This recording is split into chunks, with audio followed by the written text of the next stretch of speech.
Hello guys, welcome back to my YouTube channel study with Jyoti. तो आपने देखा होगा कि हमने लिमिट का चैप्टर स्टार्ट किया था, राइट। तो आज इसका हमारा लेक्चर 2 है और इसमें भी हम थोड़ा लिमिट को और ब्रीफली पढ़ेंगे। उसके बाद फिर हम नेक्स्ट टॉपिक पे आएंगे, डेरिवेटिव्स वगैरह एंड लिमिट्स वगैरह हम कैसे कैलकुलेट करते हैं किसी भी फंक्शन की। ठीक है, तो यहाँ पे देखो हमारा क्या है, लिमिट हमारा टॉपिक है। तो लिमिट बेसिकली क्या होती है, जैसे मैं अगर ये फंक्शन लिख दूँ, suppose f of x is equal to something zero and ये मैंने लिख दिया limit x tends to zero. तो पहले इस पूरी इसका मतलब समझ लेते हैं क्या होता है। तो यहाँ पे देखो मैंने क्या लिखा है, x टेंड्स टू जीरो।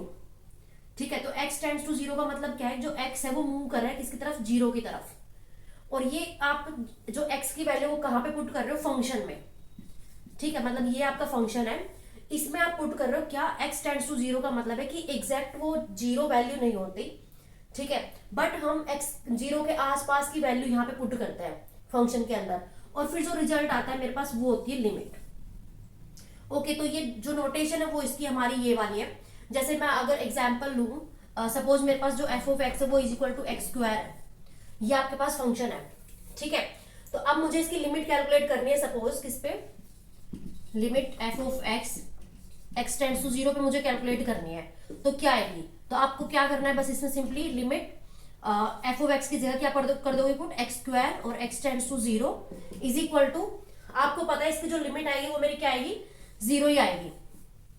ठीक है, अब आप इसको कैसे मतलब समझ सकते हो वो हम देखते हैं। तो इसमें लिमिट का मतलब बेसिकली क्या होता है कि आप एग्जैक्ट वैल्यू मतलब सोच कैसे सकते हो, एग्जैक्ट वैल्यू आप जीरो नहीं पुट करते, बट जीरो के आसपास की वैल्यू पुट करते हो। आसपास की कैसे हो सकती है कि जीरो के भाई लेफ्ट साइड भी वैल्यूज हो सकती है, जीरो के राइट साइड भी वैल्यूज हो सकती है। ठीक है, मतलब कि जो जीरो है इसमें कितनी वैल्यूज हो सकती है, एक तो माइनस वन के साइड से आ रखी हो, मतलब ये अगर हमारे पास नंबर लाइन है, ये जीरो है मेरा। ठीक है, तो कुछ वैल्यू मतलब इधर से अप्रोच कर सकती है जीरो को, और कुछ वैल्यू इधर से अप्रोच कर सकती है। तो इसका जो ग्राफ होता है हमारे पास बेसिकली वो ये वाला होता है, f of x is equal to x square का। ठीक है, तो इसमें क्या है कि आपका जो ग्राफ है वो मेनली देखो कहाँ पे आ रही है, वैल्यू जीरो पे आ रही है। मतलब आप कुछ भी वैल्यू जीरो पुट करते हो बेसिकली, मतलब जीरो के आसपास की वैल्यू पुट करते हो, तो जो फंक्शन की जो वैल्यू वो क्या आ रही है, जीरो के अराउंड। ठीक है, तो इसमें हम क्या देख सकते हैं कि आप चाहे लेफ्ट साइड से पुट करो, मतलब इधर से वैल्यूज पुट करो, या फिर इधर से पुट करो। मतलब कि अगर आप 0.1 पुट करते हो एक्स की जगह, तो एफ ऑफ एक्स जो आएगा वो क्या आएगा, इसका स्क्वायर, तो ये क्या आ जाएगा हमारा 0.01। ठीक है, मतलब कि किसको अप्रोच कर रहा है बेसिकली, वो इसको, जीरो को, है ना। तो मतलब कि क्या है कि अब जीरो जो है वो मैंने बोला कि दो साइड से अप्रोच कर सकता है। तो यहां से मेरे पास दो रिजल्ट निकल के आता है, एक तो लेफ्ट साइड का, एक राइट साइड का। तो उसको हम बोलते हैं किस तरीके से कि एक तो मेरा लेफ्ट वाला हो गया, ठीक है, दूसरा मेरा हो गया राइट वाला। तो अगर हम लिमिट के केस में पढ़े तो ये लिमिट के केस में बोला जाएगा कि left hand limit and right hand limit. ठीक है, तो इस तरीके से हम बोलेंगे, और आप इसको रीड कैसे करोगे कि as x tends to zero, function की जो लिमिट है वो क्या आ रही है मेरे पास, जीरो आ रही है, अगर आप f of x is equal to x square put करते हो।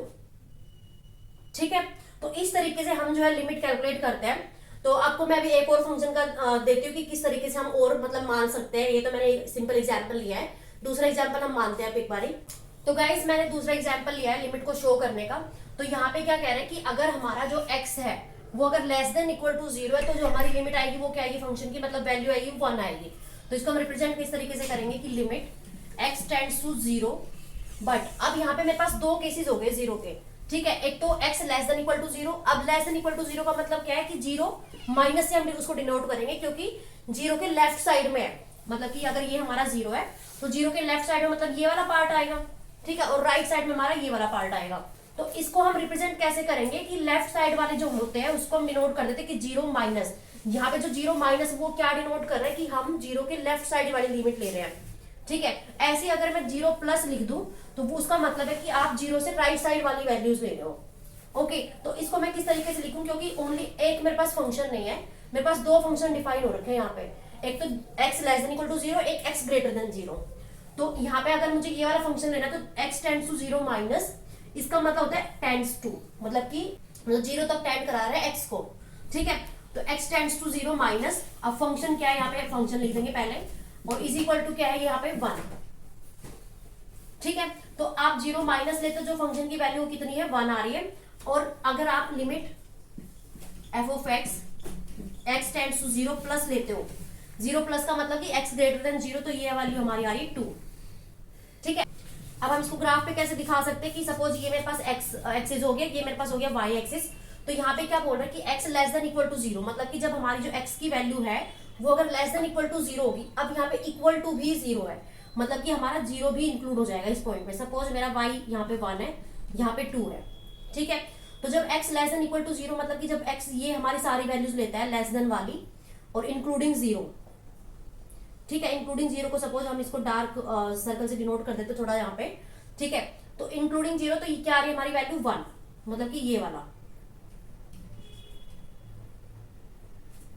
ठीक है, तो ये हमारा ग्राफ हो गया इसका लेस देन इक्वल टू 0 के लिए, बिकॉज यहाँ पे क्या हो रहा है x less than equal to 0 के लिए फंक्शन की वैल्यू क्या आ रही है y, मतलब कि 1। ठीक है, f of x is equal to मतलब बेसिकली होता है y, क्या y के लिए मतलब एक्सिस के लिए वैल्यूज देख रहे हो कि x की वैल्यू जब पुट करते हो तो y की निकाल रहे हो। ठीक है, ऐसे जब x ग्रेटर देन 0 के लिए पुट करते हो तो हमारा जो वैल्यू आती है वो कितनी आती है, 2 आ रही है, 2 का फंक्शन। तो यहाँ पे क्या है हमारे पास ओनली ग्रेटर देन है, इक्वल टू नहीं है। ठीक है, तो यहाँ पे मेरे पास सिंपली क्या हो जाएगा, ये इस तरीके से हम इसको डिनोट कर देंगे कि ये मेरा जो फंक्शन है वो किसके लिए है, x ग्रेटर देन 0 के लिए, ये किसके लिए फंक्शन है, x less than equal to 0 के लिए।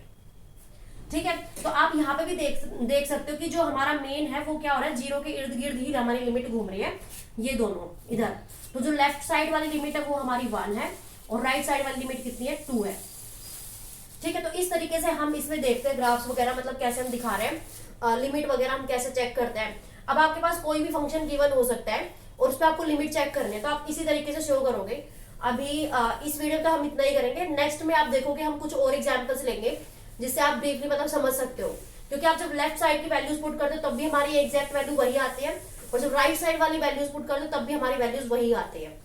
ठीक है, जैसे कि अगर मैं एग्जाम्पल ले लूँ x plus 10 F of x. ठीक है, तो यहाँ पे क्या होगा कि आप अगर, और सपोज मेरे पास जो x है वो 5 है, मतलब x इज इक्वल टू 5 पे आपको लिमिट निकालनी है, तो मतलब बेसिकली क्या है, लिमिट x टेंड्स टू क्या हो जाएगा 5 इज इक्वल टू क्या है x प्लस 10, मतलब कि इसमें आप पुट करोगे लिमिट x टेंड्स टू 5 और यहाँ पे क्या आ जाएगा फिर 15। तो हम निकालते तो मतलब हम मान सकते हैं ऐसे कि हम डायरेक्ट लिमिट पुट कर रहे हैं, क्योंकि वो हम अप्रोक्सीमेट यहाँ पे लिखते हैं। बट अगर आप 5 से कम वाली, सपोज आप 4.99 वैल्यूज पुट करते हो या 4.89 वैल्यू पुट करते हो, तो आपको जो रिजल्ट आएगा वो बेसिकली 15 को ही अप्रोच करेगा। या फिर सपोज आप 5.00 या मतलब 01 पुट करते हो या फिर 5.001 पुट करते हो, तो उसकी वैल्यू भी आपकी जो फंक्शन की वैल्यू आएगी वो 15 को ही अप्रोच करेगी। तो इसलिए हम मान सकते हैं कि हम डायरेक्ट 5 ही पुट कर रहे हैं, बट एग्जैक्ट वो 5 नहीं होता है, वहां पे हम अप्रोक्सीमेट लिखते हैं। तो ये बेसिकली हमारा इस तरीके से जो लिमिट है वो हमारे डिफाइन होते हैं। अब नेक्स्ट में हम कुछ और एग्जांपल देखेंगे इसके 2-3, उसके बाद फिर हम इसके कुछ प्रॉपर्टीज वगैरह देखेंगे। Okay, so ya guys, I hope this lecture clear to all of you. Ya thank you so much for watching, मिलते हैं नेक्स्ट वीडियो में। Till then bye bye, take care.